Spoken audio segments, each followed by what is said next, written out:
Hey, welcome back today to another day of Mama Sue cooking.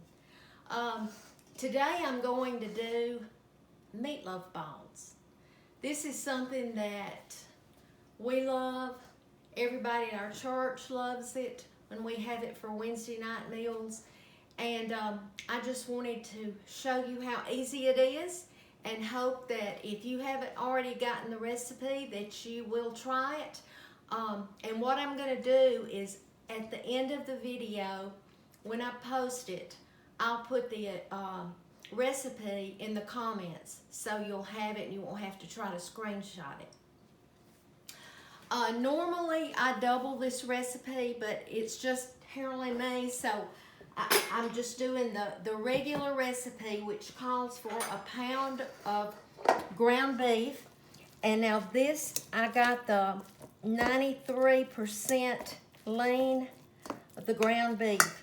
Then it calls for a teaspoon of salt. So we're gonna put that in it. It calls for 1 egg.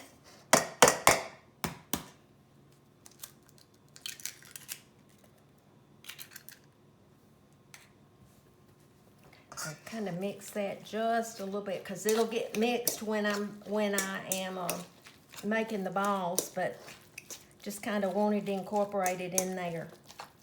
And you do want to, I suggest that you get the lean meat, because if not, when it's cooking, you're going to have a lot of the, the fat to come out, and you really don't want that. It calls for a 1/2 cup of chopped onion, a 1/2 cup of instant oats, 3/4 cup of milk. I'm gonna kind of mix that a little bit before I add the cheese.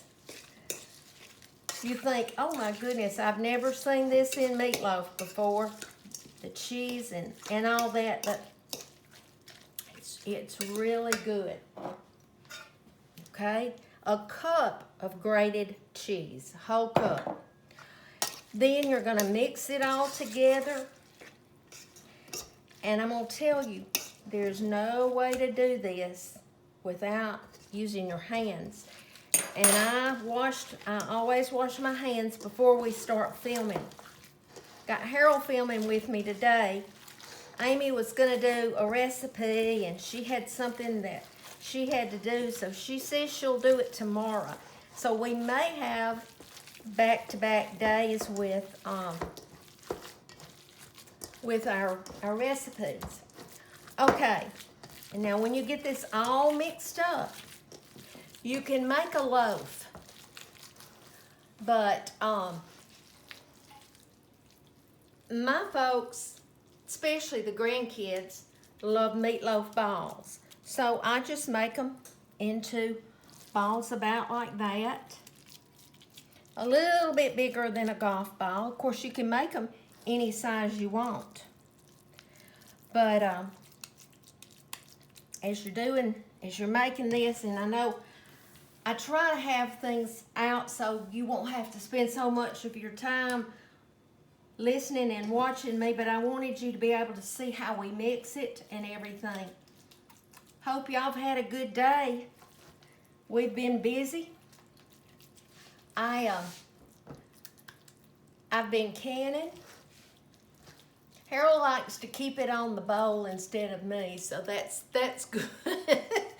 But anyway, today I've canned. I've made pear preserves.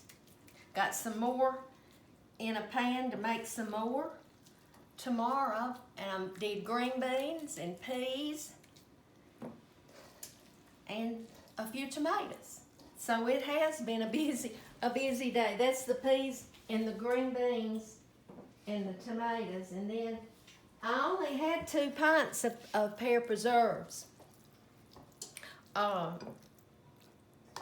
Somebody said, are they hard to do? They're not. It's hard to peel them.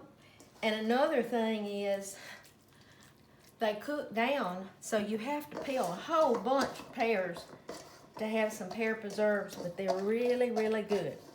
All right, got this last meatloaf ball. Got these they're a little bit crowded because I didn't think I needed the bigger dish, but it'll be okay. Let me wash my hands, and I'm gonna show you the topping. For the topping, it calls for 2/3 cup of ketchup, a tablespoon and a half of mustard, and 1/4 of a cup of brown sugar. And that's what I've got in here. Just mix it together real good. It has a little sweetness to it, but it's really, really good. And then you just go and cover the tops of them.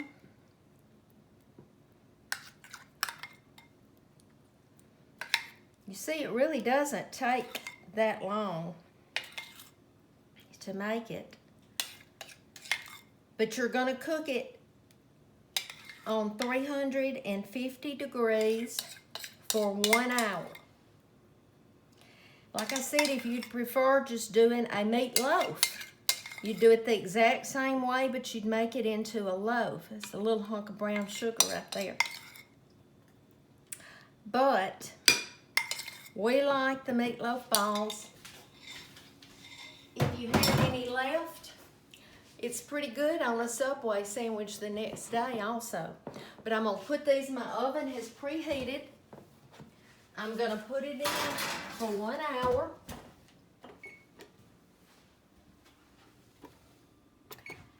And then it'll be ready, and I'm gonna make some mashed potatoes like I showed you the other day. I think I'm gonna have mashed potatoes and maybe some fried squash and meatloaf, and that's gonna be good. Thank you so much for sharing this. Yesterday I told you we were 50 away from 1,000 followers. Well, you shared and we're over 1,000 today, and thank you so much. If you haven't already shared it, I hope you do. But more than that, I hope you remember to be salt and light wherever you go. It doesn't matter if you're in the grocery store, at Walmart, or wherever. Be salt and light, even at home. I love all of y'all, and I thank you so much for coming and helping me to have a good day. Thanks again.